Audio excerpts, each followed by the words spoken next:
Hey friends, are you ready for story time? Okay, so yesterday and the day before that, we've been reading stories out of this book. Remember, it's a really thick book and there's lots of stories in here. So we read, if you give a mouse a cookie, if you give a pig a pancake. Today we're going to read, if you give a moose a muffin. I wonder what this story is going to be about. Would you like to read it with me? All right. If you give a moose a muffin.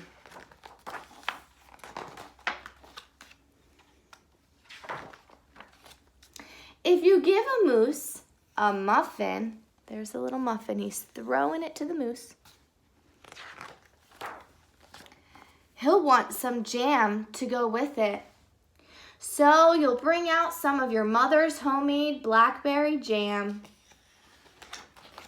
When he's finished eating the muffin, he'll want another, and another, and another. When they're all gone, he'll ask you to make more.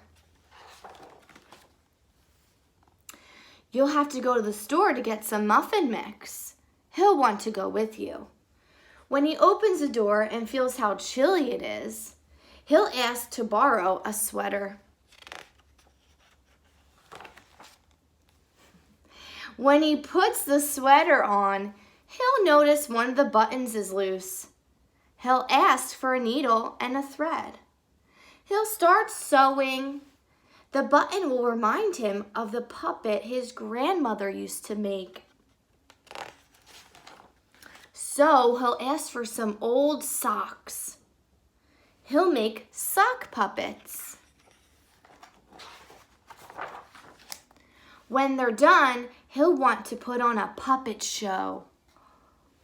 He'll need some cardboard and paints. Then he'll ask you to help make the scenery. That's like the background. It's a fancy word for background.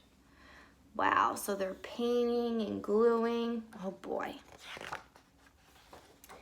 When the scenery is finished, he'll get behind the couch, but his antlers will stick out.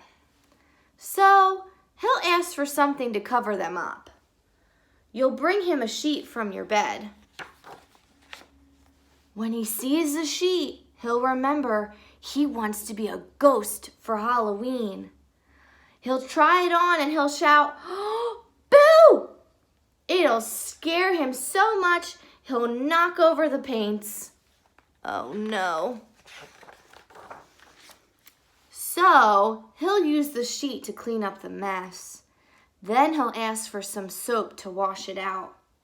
He'll probably want to hang the sheet up to dry. He'll go outside to put it on the clothesline.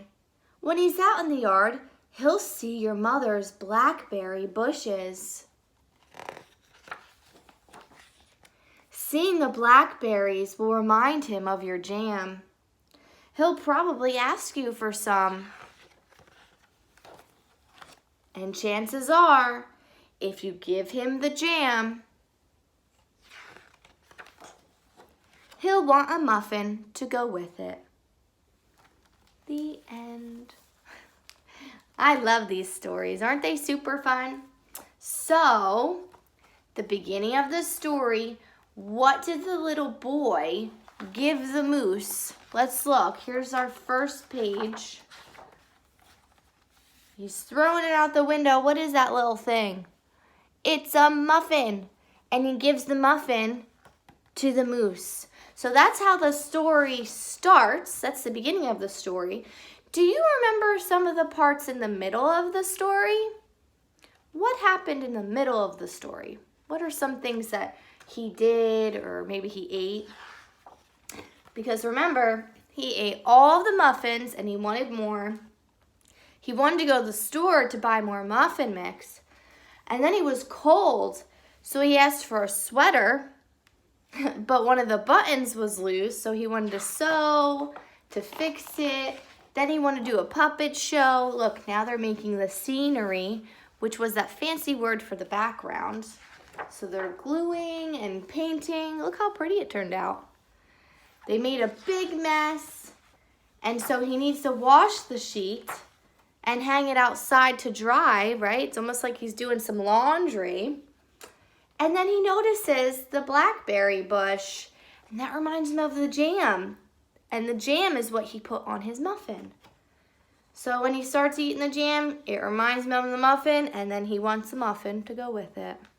I love it. So, just like on Monday when we had Forgetful Fiona, I want you to talk about the parts of the story with Mom and Dad. If you want, you could make your own forgetful friend.